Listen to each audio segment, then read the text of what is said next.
Hello everyone, welcome to my channel online GS by Diwakar. यहाँ पर देखिए आप लोगों के लिए गुड न्यूज़ है।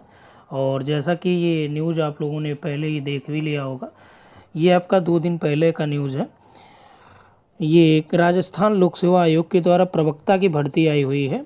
और इस पूरे वीडियो में हम लोग बात करने वाले हैं कि ये टोटल जो भर्ती है ये लगभग 2200 पदों पे आपकी 2202 पदों पे भर्ती होंगी। अलग अलग विषयों में, अलग अलग कैटेगरी में जो पदों की संख्या है वो अच्छी खासी यहाँ पे दी गई है। और साथ ही साथ यहाँ पे देखिए इस पूरे वीडियो में अब जो हम लोग बात कर लेंगे, एक तो आपका कितने पद हैं, ठीक है, विषयवार जो पदों की संख्या है, साथ ही साथ इनकी योग्यता क्या होती है, क्या अपेयरिंग वाले यहाँ पे एलिजिबल होंगे नहीं, ठीक है, इन सभी मुद्दों पे हम लोग बात करेंगे। साथ ही साथ इसका सिलेबस भी आपको हम दिखा देंगे, जबकि इस पे अभी आया नहीं है। पिछली जो भर्ती हुई थी, ठीक, उस भर्ती के आधार पे जो उसका सिलेबस था, उस सिलेबस को भी यहाँ पे हमने डिस्कस करने हैं। क्योंकि वहाँ पे इंग्लिश में आपका दिया था, यहाँ पे हिंदी में हमने मेंशन किया, तो हिंदी इंग्लिश दोनों में आप सिलेबस देख लीजिए। इसकी सैलरी आपको यहाँ पे दिख जाएगी, ठीक है, क्या सैलरी आपको मिलनी है। और साथ ही साथ ये जो पद है इसमें बीएड चाहिए नहीं चाहिए, अपेयरिंग वाले एलिजिबल हैं नहीं एलिजिबल हैं, इन सारी चीज़ों पे हम लोग डिस्कस करेंगे। तो इस वीडियो में आप लास्ट तक बने रहिएगा। लास्ट में हम लोग सिलेबस को डिस्कस करेंगे। तो सबसे पहले यहाँ पे देख लीजिए किस विषय में कितने पद हैं, ठीक है। और इसके बाद इसका पूरा बैच भी आपको मिल जाएगा, और इस नंबर पे आप व्हाट्सअप कर लीजिएगा। इसका फुल बैच एकदम स्टार्ट से आपका मिल जाएगा, ठीक है। 8318011238 या जीएस बाय दिवाकर जो एप्लीकेशन है प्ले स्टोर पे मिल जाएगा, उसको भी आप लोग डाउनलोड कर सकते हैं। और यहाँ पे हम लोग पूरा हर एक टॉपिक पे आपका पीडीएफ वीडियो और टेस्ट अवेलेबल कराएंगे, और पूरा सिलेबस अभी आपको दिखाते हैं। सबसे पहले आप यहाँ पे ये देख लीजिए कि सीटें कहाँ पे कितनी है। यहाँ पे देखिए आपका हिंदी में सीट जो है ये दिया गया अनरिजर्व की सीट, ठीक है। अनरिजर्व का मतलब ये हुआ कि टोटल 350 पोस्ट हैं, 88 जो है जनरल की है, जनरल वीमेन की 25 है, बीडो की जो है 10 है, और आपका जो डीवी है उनका 3 है। अब एससी में भी देखिए अलग अलग वहाँ पे जो कैटेगरी है उनमें अलग अलग है। एससी में जो सामान्य है, ठीक है, एसटी में जो सामान्य है, ओबीसी में जो सामान्य है, ठीक है, एमबीसी में जो सामान्य है, ईडब्ल्यूएस में जो सामान्य है, तो सबकी अलग अलग है। ये अनरिजर्व्ड का जो सामान्य है, तो जो वहाँ पे मेरिट बनेगी, आरक्षण जो वहाँ का है वो इसी तरह से अलग अलग दिया गया है। पिछली बार जो है टीएसपी और नॉन टीएसपी 2 तरह के पद दिए गए थे, तो इस बार वैसा कुछ मेंशन नहीं है। हिंदी हो गया, इंग्लिश हो गया, संस्कृत हो गया, राजस्थानी है, Punjabi, Urdu, history, political science. Basically हम लोग ज्योग्राफी पे बात करने वाले हैं। ज्योग्राफी देखिए 210 टोटल पद हैं, ठीक है। 53 पद जो है अनरिजर्व्ड के हैं, 14 पद जो है अनरिजर्व्ड विमेन के हैं, बीडो के साथ हैं, और डीवी के जो है 1 पद है। इसके अलावा जो और पद हैं आप जिस कैटेगरी में हैं यहाँ से आप देख लीजिए, ठीक है। यहाँ पे आपका मेंशन किया गया है अन्य टोटल, ठीक है। तो यहाँ पे आप प्रॉपर तरीके से ये सारा कुछ देख लीजिए। जो एक्स सर्विसमैन है उनके लिए आपका ये हॉरिजेंटल जो रिजर्वेशन यहाँ पे राइट साइड में मेंशन किया गया है वो आपका ये है, ठीक है। तो अब आपने देख लिया कि पदों की संख्या कितनी है, किस विषय में कितने पद हैं, आपका जो विषय है उस विषय के अगर आप हैं तो आप यहाँ पे देख लीजिए, ठीक है ना। आई थिंक यहाँ से आपका हो गया होगा क्लियर। अब यहाँ पे देखिए कुछ चीज़ें और दी गई हैं जो इनके एब्रिविएशन यानी कि शॉर्टकट में जो मेंशन किया गया है वो यहाँ पे टोटल आपका मेंशन किया गया है, ठीक है ना। 25 तारीख को ये आपका निकला है नोटिफिकेशन। और यहाँ पे देखिए आपका अन्य जो सूचनाएं हैं, पहले यहाँ पे देख लेते हैं कि एलिजिबल हैं अपेयरिंग वाले कि नहीं। सबसे पहले आप देखिए शैक्षणिक योग्यताएं क्या क्या हैं, ठीक है। शैक्षणिक योग्यताएं, इसको थोड़ा और जूम कर दे रहे हैं तो और आपको क्लियर दिखेगा। चलिए यहाँ से समझिए जो आपका यहाँ पे दिया गया है, post graduate or equivalent examination recognised by UGC relevant subject with degree या डिप्लोमा एजुकेशन, यानी कि आप पीजी होना चाहिए आपके पास, एमए या एमएससी डिग्री, ठीक है, प्लस आपके पास बीएड होना चाहिए, ठीक है। बीएड आपके पास ये कंपलसरी है, होना चाहिए। यहाँ पे देखिए दिया गया है कि पोस्ट ग्रेजुएट या इक्विवेलेंट यानी इसके समकक्ष कोई अन्य डिग्री अगर आपके पास है, ठीक है, आपके पास मान लीजिए एमटेक वगैरह है, तो जो सब्जेक्ट आपका उसमें एलिजिबल रहेगा तो वो आप उसके लिए अप्लाई कर सकते हैं, ठीक है ना।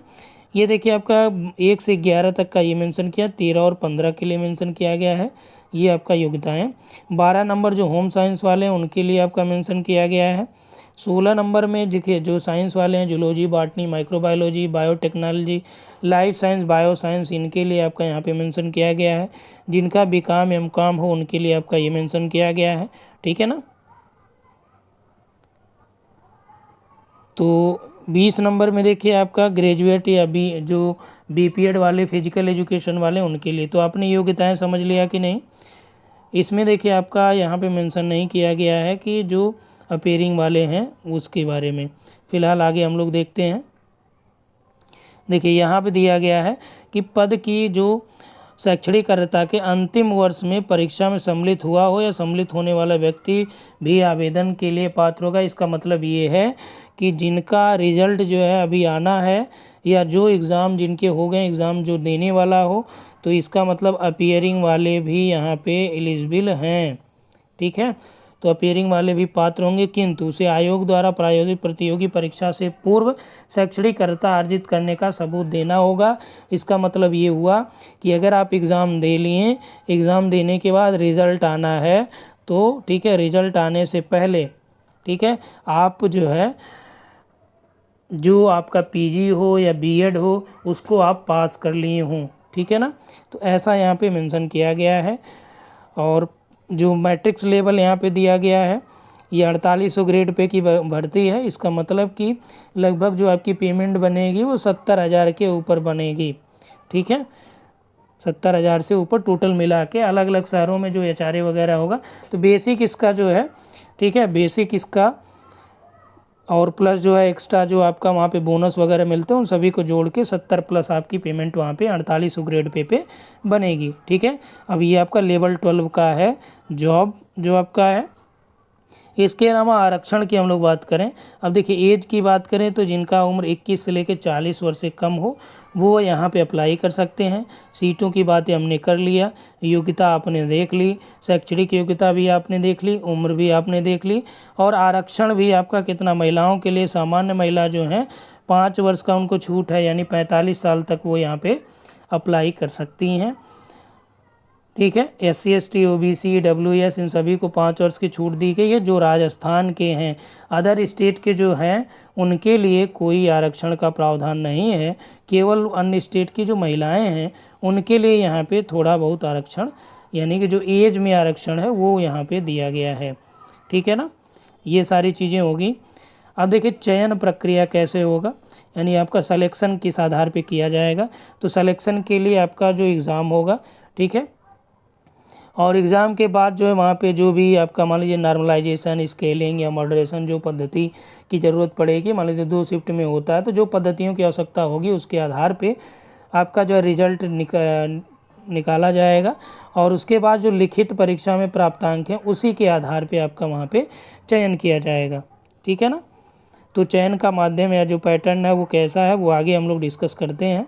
अब यहाँ पे देखिए दिया गया है परीक्षा योजना, जो पाठ्यक्रम है ये दिया गया है कि ऑब्जेक्टिव टाइप में ही होगा, और ये अलग से जो है कमीशन की वेबसाइट पे लाया जाएगा। फिलहाल हमारे पास जो पिछले ईयर का सिलेबस है वो आपका पड़ा हुआ है, उसको हम यहाँ पे दिखा देंगे कि कैसे वहाँ पे किस तरह के आपको प्रश्न दे रहे हैं, और साथ ही साथ प्रीवियस ईयर के प्रश्नों को भी हम सॉल्व कराएंगे। और फीस की हम लोग बात कर लें तो फीस देखिए जो है 600 रुपये है, 400 रुपये और 400 रुपये है। तो जिनको फॉर्म फिल करना आप यहाँ से फिल कर लेंगे। ठीक। और स्कीम जो है एग्ज़ाम की यहाँ पे आप देखिए नीचे दिया गया है, स्कीम एंड सिलेबस पर competitive examiner post of school lecturer. ठीक है। एग्जामिनेशन कह रहा है कि 450 नंबर का होगा, 2 पेपर होगा, एक 150 का, एक आपका 300 का होगा। ठीक है। जो एक पेपर होगा वो आपका GK GS का होगा, जिसमें राजस्थान भी रहेगा, और ये 300 नंबर वाला आपका जो सब्जेक्ट का होगा। Negative marking shall be applicable in the evaluation of the answer, यानी कि निगेटिव मार्किंग भी आपके यहाँ पे अवेलेबल होगी।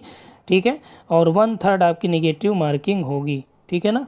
आगे देखिए 1/3 आपकी क्या होगी, निगेटिव मार्किंग होगी। अब यहाँ पे आपका सिलेबस मेंशन किया गया है, सिलेबस क्या, पैटर्न एक तरह से। ठीक है। अब देखिए 2 चीज़ें आपको ध्यान देनी है कि मिनिमम क्वालिफिकेशन जो मार्क्स है ईच पेपर में 40% है, मतलब जो वहाँ का GK GS है राजस्थान का पेपर 1 का, उसमें भी आपको 40% पाना कंपलसरी है। अगर आप इतना नहीं पाते हैं तो आपकी कॉपी नहीं चेक होगी, आप बाहर हो जाएंगे। ठीक है।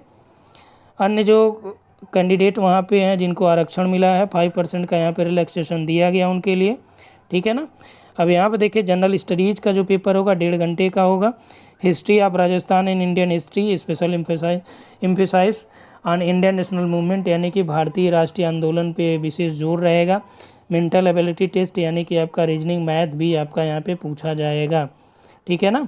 लैंग्वेज टेस्ट भी यहाँ पे रहेगा, हिंदी इंग्लिश भी रहेगा। करंट अफेयर्स भी आपको लगभग 5 प्रश्न आपके रहेंगे ही कम से कम। इसके अलावा पेडागॉगी भी आपका यहाँ पे रहेगा।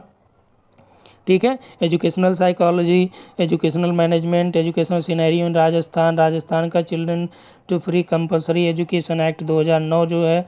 ठीक है। और जीएस भी यहाँ पे रहेगा। ठीक है। राजस्थान की ज्योग्राफी तो रहेगी, प्लस जो है इंडियन पॉलिटी के प्रश्न रहेंगे, जनरल साइंस के भी प्रश्न रहेंगे। तो इस तरह से ये सारे प्रश्न आपके यहाँ पे मेंशन किए गए हैं कि कैसे क्या पैटर्न रहेगा। अब देखिए जो सब्जेक्ट वाइज आपका पेपर होना है, उसमें जो आपका होगा knowledge of subject concern senior level, जो वहाँ पे आपका 10+2 लेवल का पेपर है। बीए का जो सिलेबस है उसके बेस पे, और जो पीजी का एमए का जो सिलेबस है उसके आधारित तो वहाँ पे आपको प्रश्न मिलेंगे। साथ ही साथ पेडागॉगी का प्रश्न अलग से भी वहाँ पे प्रोवाइड कराया जाएगा, यानी कि ये पूरा सिलेबस दिया गया है। ठीक। अब देखिए यहाँ पे कोच वाला जिनका फिजिकल एजुकेशन से रिलेटेड है, आप यहाँ पे देख लीजिए, आपका ये मेंशन किया गया है टोटल। ठीक है। अब हम आपको दिखाते हैं सिलेबस। चलिए देखिए ये सिलेबस आपका है पेपर 1 का, जिसमें आपको ये सारी चीज़ें पढ़नी है। ठीक है। यहाँ पे आपको दिख रहा होगा, ऊपर लिखा है Rajasthan public service commission Ajmer school education general awareness and general studies, यानी जीए एंड जीएस। ठीक है। History of Rajasthan, Indian history and special emphasise on Indian national movement, यानी कि भारतीय राष्ट्रीय आंदोलन पे स्पेशल फोकस करने की बात यहाँ पे करी गई है। उसी के संदर्भ में आपको प्रश्न भी यहाँ पे दिया जाएगा। तो ये पूरा सिलेबस हो गया। यहाँ से आप स्क्रीनशॉट लेंगे तो ये पूरा आपका आ जाएगा। ठीक है। इसका पीडीएफ हम आपको टेलीग्राम चैनल में प्रोवाइड करा देंगे। टेलीग्राम चैनल कौन सा है वो आप सर्च कर लीजिएगा, ऑनलाइन जीएस बाय दिवाकर। ठीक है। टेलीग्राम चैनल आपको मिल जाएगा, या यहाँ पे आप डिस्क्रिप्शन में देखिएगा, वहाँ पे लिंक मैं दे दूँगा, वहाँ से आप कर लीजिएगा। मेंटल एबिलिटी टेस्ट का ये पूरा सिलेबस दिया गया है। और साथ ही साथ यहाँ पे देखिए मैथमेटिक्स का है सिलेबस, यहाँ पे मेंसुरेशन आपका रहेगा, लैंग्वेज भी आपसे पूछी जाएगी, जनरल इंग्लिश भी रहेगा। पिछले 10 सालों का पेपर मैं यहाँ पे सॉल्व करा दूंगा, जो 4-5-6 पेपर हुए होंगे। करंट अफेयर्स की हम लोग बात करें तो ये देखिए राजस्थान का भी करंट रहेगा और इंडिया का भी करंट रहेगा, इंटरनेशनल करंट भी रहेंगे, प्राइजेस रहेंगे, बुक्स रहेंगे। ठीक है। जनरल साइंस भी आपसे पूछी जाएगी, इंडियन पॉलिटी भी यहाँ पे प्रश्न रहेगा, तो राजस्थान के संदर्भ में भी और इंडिया के भी। ज्योग्राफी ऑफ राजस्थान रहेगा, ये देखिए आपका राइट टू एजुकेशन 2009 आपका राजस्थान का, वो भी यहाँ पे आपका देगा। तो ये सारी चीज़ें आपकी यहाँ पे रहेंगी। स्कीम समझिए कहाँ पे कितना आएगा, तो 75 प्रश्न आपसे पूछे जाने हैं। ठीक है। तो एक एक से आपका हिस्ट्री से 15 रहेगा, मेंटल एबिलिटी से 20 हो गया, करंट अफेयर्स 10 रहेंगे, जनरल साइंस इंडियन पॉलिटी जो है ये आपका 15 रहेगा, एजुकेशनल सिनेरियो वाला जो है 15 है। टोटल 75 प्रश्न, 150 नंबर। नेगेटिव मार्किंग भी यहाँ पे रहेगी, कितनी 1/3 रहेगी। समय आपके पास 1.5 घंटे का, यानी कि 1 घंटे 30 मिनट का है। ठीक। और टोटल हम लोग देखें तो 60-30-90 यानी कि 90 मिनट का समय आपके पास। चलिए ये पेपर 2 है ज्योग्राफी का सिलेबस। ठीक है। जो आपका फर्स्ट ग्रेड आप कहें या पीजीटी ज्योग्राफी या लेक्चरर ज्योग्राफी राजस्थान का। ठीक है। तो यहाँ पे आपका देखिए सेकेंडरी लेवल का knowledge subject concern graduation level. ठीक है। अभी इसको हिंदी में भी आपको दिखा रहे हैं, पीजी लेवल हो गया। और ये आपका जो है पेडागॉगी वाला हो गया। पैटर्न समझ लीजिए टोटल कहाँ से कितने प्रश्न आने हैं। ठीक है। जो सेकेंडरी लेवल है 10+2 से आपका सीनियर सेकेंडरी से ये 55 प्रश्न आएंगे 110 नंबर के। ग्रेजुएशन से भी 55 रहेगा। पीजी लेवल से 10 नंबर के, मतलब 10 क्वेश्चन केवल पूछे जाने हैं। पेडागॉगी से 30 रहेगा। टोटल 150 प्रश्न। ठीक है। 300 नंबर के। कुल कितने हो गए 450, लेकिन अलग अलग पेपरों में यहाँ पे 150, यहाँ पे 300। इसका 40%। ठीक है। यहाँ पे आपको पाना है, इसका 40% आपको इसमें पाना है। ठीक है। 4×3 = 12 यानी 120 नंबर यहाँ पे आपको गेन करने हैं। और यहाँ पे आपका कितना हो जाएगा, 60 नंबर आपको गेन करने के इसमें 150 में, ठीक है। तभी आप जो है वहाँ पे क्वालिफाई होंगे। ये नहीं कि आप क्वालिफाई हो गए तो आपका सिलेक्शन हो गया, क्वालिफाई आप होंगे फिर मेरिट बनेगी, ठीक है ना। आप फिर जो लिस्ट होगी टोटल स्टूडेंट की, फिर कौन कितना पाया सीट के अकॉर्डिंग, फिर वहाँ पे मेरिट डिसाइड करी जाएगी, ठीक है ना। चलिए अभी आपके सामने पूरा हैंड रिटन जो नोट्स भी आपको मिलेगा और साथ ही साथ आपको पूरा सिलेबस भी हम आपको यहाँ पे दिखाते हुए चल रहे हैं, कहाँ पे क्या सिलेबस है, कौन सा है, ठीक है ना। चलिए सबसे पहले आपका फर्स्ट ग्रेड में जो दिया गया है समय 3 घंटे का होगा, 150 नंबर का सब्जेक्ट का होगा, और फर्स्ट पेपर जो होगा वो कितने का 150 नंबर का होगा, 75 प्रश्न रहेंगे, 1.5 घंटे का समय रहेगा। इसमें कितने घंटे का, 3 घंटे का समय रहेगा, 150 प्रश्न रहेंगे, 300 नंबर होंगे। और ऑब्जेक्टिव टाइप का आपका पेपर होने वाला है, जो आपका 10+2 लेवल का है उसमें से 55 प्रश्न होंगे, 110 नंबर, ग्रेजुएशन से 55, पीजी से 10 और पेडागॉजी से 30 प्रश्न रहेंगे, ठीक है। नेगेटिव मार्किंग आपके यहाँ पे होगी। अब देखिए यहाँ पे टोटल आपका जो है सिलेबस दिया गया है, उच्च माध्यमिक स्तर का जो ज्ञान हो गया यानी कि 10+2 लेवल पे। तो आपको क्या करना है, यहाँ से स्क्रीनशॉट लीजिए इसको। मानव भूगोल इसमें है, प्रैक्टिकल भी रहेगा। फिजिकल ज्योग्राफी देखिए, ये आप जियोमॉर्फोलॉजी कह लीजिए इसको, ये आपका क्लाइमेटोलॉजी हो गया, ये ज्योग्राफी ऑफ इंडिया हो गया, ठीक है। ये आपका ह्यूमन ज्योग्राफी हो गया, ये प्रैक्टिकल ज्योग्राफी हो गया। ये हो गया पहला सिलेबस, ठीक है। दूसरा देखिए जो स्नातक स्तर पे यहाँ पे दिया गया है यानी ग्रेजुएशन लेवल वाला, इसमें भौतिक भूगोल दिया गया है, मानव भूगोल है, आर्थिक भूगोल भी है, भौगोलिक विचारधारा है, राजस्थान का भूगोल भी यहाँ पे पढ़ना पड़ेगा। भूगोल के जो छात्र हैं उनके लिए देखिए फ़ायदा ये है कि जीएस में भी आपका ये काम आने वाला है, राजस्थान का भूगोल, ठीक है ना। आगे देखिए तो वो हो गया ग्रेजुएशन का। अब यहाँ से आप देखिए पीजी लेवल का जो है, ठीक। पीजी लेवल में जो आपका यहाँ पे दिया गया है टोटल सिलेबस, ये आप क्या करिए यहाँ से स्क्रीनशॉट ले लीजिए। हिंदी के लिए आपके लिए कोई दिक्कत नहीं होगा। 10 प्रश्न पूछे जाने हैं 20 नंबर के। भौगोलिक विचारधारा में यहाँ पे देखिए द्वैतवाद है और रिसेंट ट्रेंड इन ज्योग्राफी है, ठीक है। बिहेवियरलिज्म इन ज्योग्राफी है, भूआकृति विज्ञान में भूआकृतिक संकल्पना है, ढाल मूल्यांकन है, ठीक है ना। आर्थिक भूगोल के अंतर्गत औद्योगिक अवस्थिति सिद्धांत वेबर का हो गया, भारत के आर्थिक प्रदेश इसमें पढ़ने हैं। नगरीय भूगोल में आपका प्राचीन मध्य और आधुनिक काल के नगरों की उत्पत्ति और विकास के बारे में दिया गया है। कृषि भूगोल आपका यहाँ पे वांथ्योनिन का मॉडल हो गया, भारत में हरित क्रांति, भारत में कृषि वानिकी का महत्व व क्षेत्र, ठीक है। जनसंख्या भूगोल है, जनसंख्या सिद्धांत हो गया, राजनीतिक भूगोल है, ठीक। ये सारी चीज़ें आपकी यहाँ पे दी गई जो पीजी लेवल पर। अब यहाँ से जो प्रश्न आने हैं केवल 10 ही आने हैं। इसके अलावा वहाँ से आपका ग्रेजुएशन लेवल से कितने हो गए, 55 हो गए, और सीनियर सेकेंडरी लेवल से भी आपका कितने होंगे, 55 आएंगे। तो यहाँ पे आप देख लीजिए ग्रेजुएशन लेवल वाला भी स्क्रीनशॉट रख सकते हैं, यहाँ से है आपका ये, और ये ऊपर वाला तो 10+2 का है, ठीक है। यहाँ से आप समझ सकते हैं भौतिक भूगोल से यहाँ पे ये सब कितने महत्वपूर्ण है, क्योंकि हर एक टॉपिक से यहाँ पे कंफर्म है प्रश्न पूछे जाने, क्योंकि यहाँ से 55 प्रश्न आने हैं और यहाँ से भी 55 आने हैं। तो इसका मतलब कि ज़्यादातर प्रश्न आपके हर एक टॉपिक से यहाँ पे मिलने वाले हैं। इसका प्रीवियस ईयर भी हम आपको प्रोवाइड करा देंगे, उसका भी सॉल्व आपको मिल जाएगा, ठीक है ना। तो ये है आपका राजस्थान का फर्स्ट ग्रेड, या आप उसको प्रवक्ता कह सकते हैं या लेक्चरर कह सकते हैं, जो वहाँ पे इंटर कॉलेज में या 10+2 लेवल के क्लास में पढ़ाते हैं, जैसे 11 और 12 की कक्षाओं को पढ़ाने के लिए ये फर्स्ट ग्रेड होता है राजस्थान में, ठीक है। यही चीज़ यूपी में हम लोग पीजीटी कहते हैं, जीआईसी लेक्चरर कहते हैं, ठीक है। और साथ ही साथ आपका एमपी में भी यही आपका होता है। आप जो है हरियाणा में जो आपका हरियाणा पीजीटी है वो भी आपका सेम यही है। तो जो ग्रेड पे है ये सभी का 4800 ग्रेड पे होता है सभी का, ठीक है। दिल्ली में जो आप डीएसएसबी पीजीटी पढ़ते हैं वो भी आपका यही है। सिलेबस भी ऑलमोस्ट जो सब्जेक्ट का होता है ज्योग्राफी का मिला जुला के 80 से 90% सब लगभग हर एक स्टेट के बराबर होते हैं। तो अगर आप कहीं पीजीटी के कोर्स में शामिल हैं या जीआईसी के कोर्स में शामिल हैं तो ये मान के चलिए कि राजस्थान का जो फर्स्ट ग्रेड या राजस्थान स्कूल लेक्चरर या स्कूल व्याख्याता का जो पाठ्यक्रम है वो भी लगभग आपका उसी से रिलेटेड है, ठीक है। तो अलग से बहुत ज़्यादा आपको नहीं पढ़ना पड़ेगा, लेकिन बहुत सारी चीज़ें इसमें आपको प्रैक्टिकल वाले हैं, जबकि यूपी में प्रैक्टिकल का नहीं है। ये सिलेबस आप KVS नवोदय में भी देख सकते हैं, लगभग ऑलमोस्ट ये सारी चीज़ें आपको मिल जाएंगी, ठीक है ना। तो इसको आप यहाँ से स्क्रीनशॉट लीजिए और आप नोट डाउन कर लीजिएगा सिलेबस। आगे जो आपका यहाँ पे देखिए दिया गया है ना कोर्स टोटल, तो आप इस पर व्हाट्सअप कर लीजिएगा, ग्रुप में ऐड कर दिया जाएगा आप लोगों को। और वहाँ से कोर्स जैसे ही आपका नया स्टार्ट होगा एकदम स्टार्टिंग से, फिर वहाँ पे आपको ऐड कर दिया जाएगा। मिनिमम फ़ी के साथ आपको सारा PDF टेस्ट सीरीज सब कुछ प्रोवाइड कराया जाएगा। तो यहाँ पे इतना ही। Thanks for watching.